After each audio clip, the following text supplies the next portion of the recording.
بسم اللہ الرحمن الرحیم وقل رب زدنی علما۔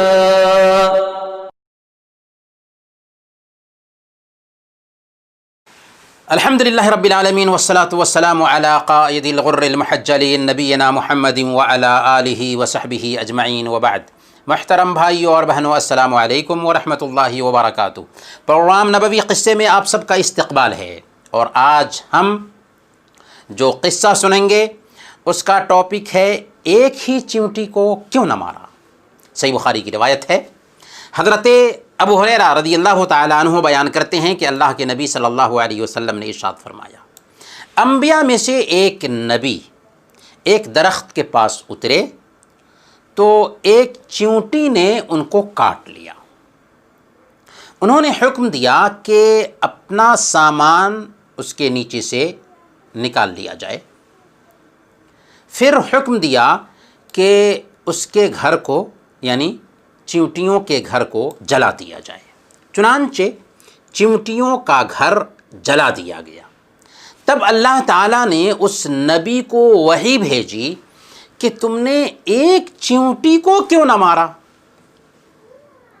یہ صحیح بخاری اور صحیح مسلم کی روایت ہے، اور صحیح بخاری اور صحیح مسلم کی ایک دوسری روایت میں ہے، حضرت ابو ہریرہ رضی اللہ تعالیٰ عنہ بیان کرتے ہیں کہ اللہ کے رسول صلی اللہ علیہ وسلم نے ارشاد فرمایا، ان نملۃ قرصت نبیا من الانبیاء فامر بقریۃ النمل فاحرقت فاوحى اللہ الیہ افی ان قرصت کا نملۃ اہلکت امۃ من الامم تسبح، کہ چیونٹی نے ایک نبی کو کاٹا تھا، ایک چیونٹی نے ایک نبی کو کاٹا تھا، تو انہوں نے، یعنی اس نبی نے چیونٹیوں کو مار ڈالنے کا حکم دیا۔ چنانچہ ان چیونٹیوں کی بستی کو جلا دیا گیا۔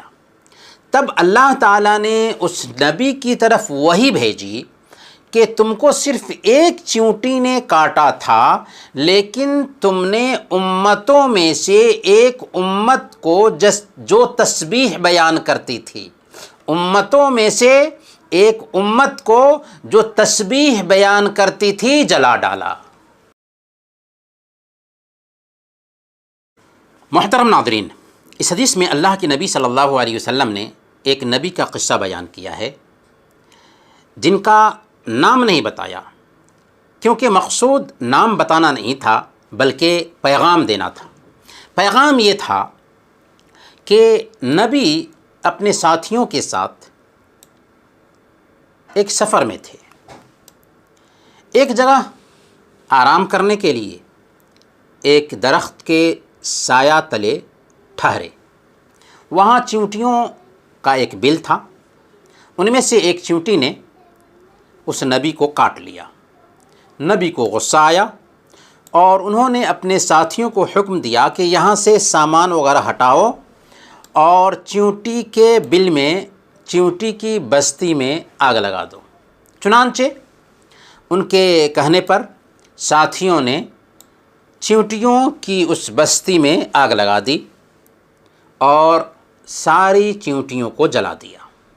اب اللہ تعالیٰ نے اس نبی کو وحی بھیجی کہ آپ کو ایک چیونٹی نے کاٹا تھا، اس کو مارنے کا آپ کو حق تھا، لیکن آپ نے چیونٹیوں کی ساری بستی کو ہی جلوا دیا جو اللہ کی عبادت کرتی اور تسبیح بیان کرتی۔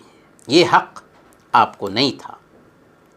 اس حدیث سے پتہ یہ چلتا ہے کہ اس نبی کی شریعت میں چیونٹی کو قتل کرنا اور آگ سے عذاب دینا جائز تھا، لیکن ہماری شریعت میں چیونٹی کو قتل کرنا جائز نہیں، اور نہ ہی زندوں کو آگ میں جلانا بھی جائز ہے، سوائے قصاص کی صورت میں کہ کسی نے کسی کو آگ میں جلا کر کے مار دیا، تو اگر اس کے ولی کا مطالبہ ہے کہ قاتل کو بھی جلا کر کے سزا دی جائے تو ایسا کرنا جائز ہوگا، ورنہ جائز نہیں۔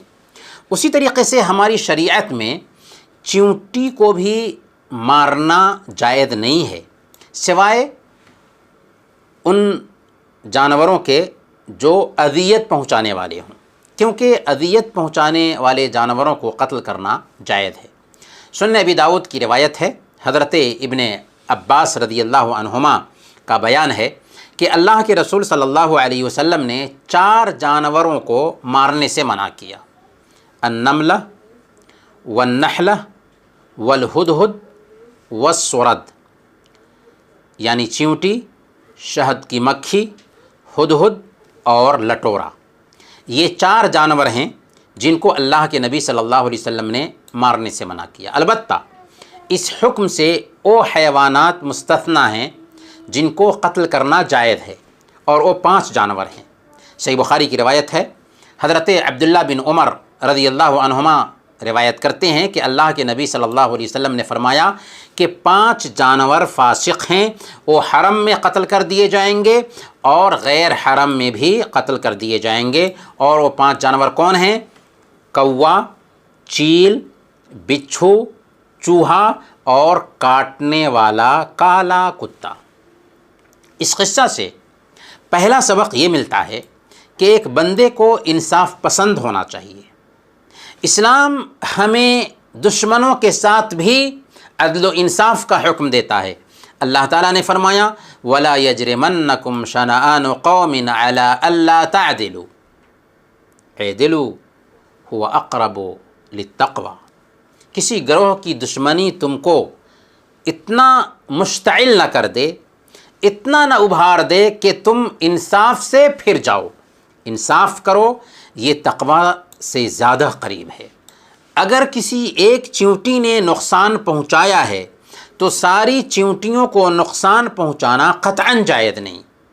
تو جب چیونٹی جیسی چھوٹی مخلوق کو نقصان پہنچانے پر اللہ تعالیٰ نے ایک نبی کو عتاب کیا، ان کی سرزنش فرمائی، تو ایسے لوگوں کا جرم کتنا بڑا ہوگا جو کسی ایک آدمی کے جرم کی بدولت پوری قوم اور پوری جماعت کو ٹارگٹ بناتے ہیں اور پوری قوم کو نقصان پہنچانے کی کوشش کرتے ہیں۔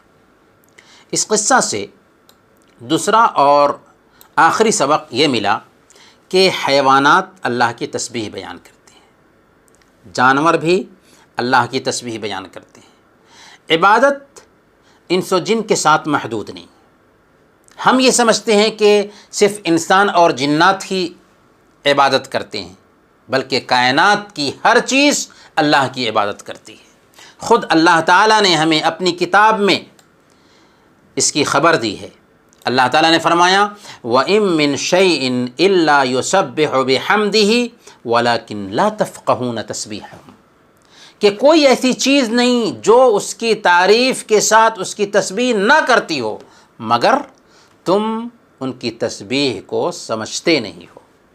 برکیف انہی چند کلمات کے ساتھ ہم آپ سے رخصت ہوتے ہیں، اگلے ایپیسوڈ میں انشاءاللہ پھر ملیں گے، تب تک کے لیے اجازت دیجیے۔ وصلی اللہ علی نبینا محمد وعلی آلہ وصحبہ اجمعین۔